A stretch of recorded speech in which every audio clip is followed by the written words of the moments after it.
Sa unang pagkakataon, nagsagawa ng all-female basketball game ang Regional Mobile Force Battalion ni NCRPO bilang pagunita sa National Women's Month Celebration 2025. Ang balita mula kay Patrolwoman Renalyn Tangiak.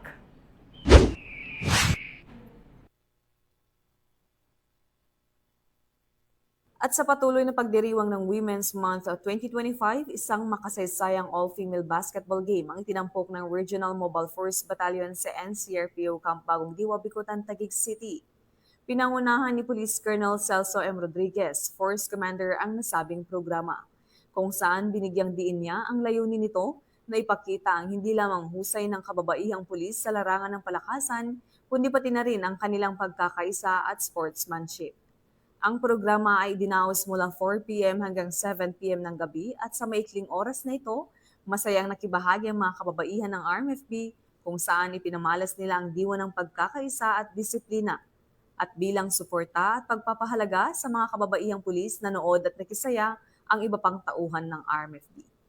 Ayon naman kay Police Colonel Celso M. Rodriguez, patuloy na isusulong ng RMFB ang mga ganitong programa upang palakasin ang hindi lamang pisikal na pangangatawan, kundi isang hakbang tungo sa isang inklusibo at mas matatag na hanay ng kababaihang pulis.